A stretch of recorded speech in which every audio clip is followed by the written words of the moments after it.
وی نبی کریم صلی الله علیه وسلم چې با کله څوک حاکم جوړاو یا به د لشکر مشر جوړاو یا به د کومې علاقې مشر جوړاو نو هغه ته به دا احادیث اولي سر نه وي چې اتقي دعوة المظلوم، د مظلوم بددعا نه ویریږه چې چرې داسې ونه شي چې ته خپل ماتښت ته کوم کس باندې ظلم وکړي او هغه خپل ته د عهدې نه غلطه فایده واخلي او هغه باندې ظلم وکړي.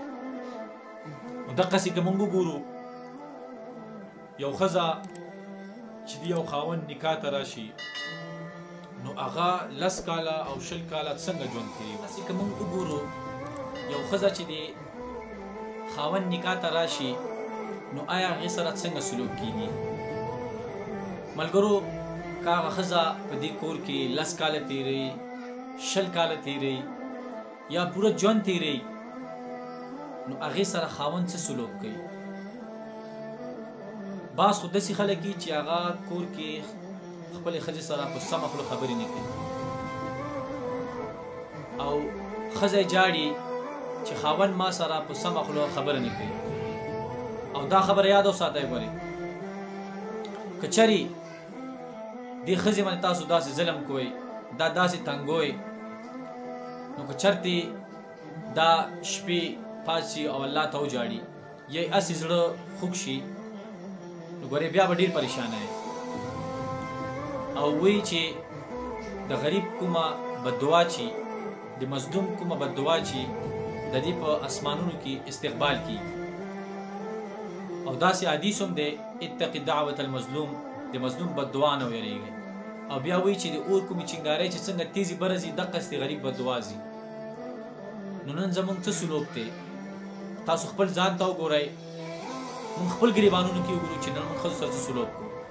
او بیا دې سره سره نبی کریم صلی الله علیه وسلم به چې کله هم د یو قافلې یا د یو ځای مشر جوړاو حاکم به یې جوړاو نو هغه ته به دا وي اتقي دعوة المظلوم، د مظلوم بددعا نه ویریږه. او دې سره سره درته دا ووایم که موږ کور کې ژوند تېرو یو ښځه چې زموږ ته په نکاح راغله ده نو هغه هم انسان دی، د هغې هم د زړه خواهشات دي او ټول نه سخته خبره دا ده چې هغه خپل مور پلار قام قبیله پرېږدي او یو بل کور ته راشي نو هغې زړه به هم غواړي هغې له به هم ورور یادېږي ترور به یادېږي کور به یادېږي ورته مور پلار به ورته یادېږي. او چې تاسو سره ژوند تېري دلته ستاسو سلوک ورسره داسې نو تاسو ووایئ چې دا مظلومه ده که نه ده. او که د دې زړه نه داسې بددعا وځي نو ستا به څه حال وي؟ بیا زه پریشان یم، ما ته ټینشن دی، ما ته سکون نشته. هلکه تا ته سکون شته، تا ته هر څه شته، ته خپل کور کې انقلاب راوله، ته خپل کور کې څنګه سلوک کوې جاتکو سره، ته خپل بچو سره څنګه سلوک کوې؟ آیا ته د بچو سلوک چې څنګه دی حق دی هغسې کوې؟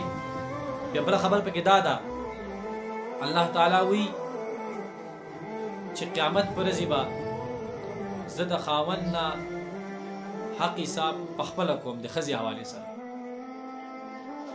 نو ډېرې سختې خبرې دي ملګرو، موږ ټول له او تاسو له پکار ده چې موږ ښه اخلاق سره ښه ژوند سره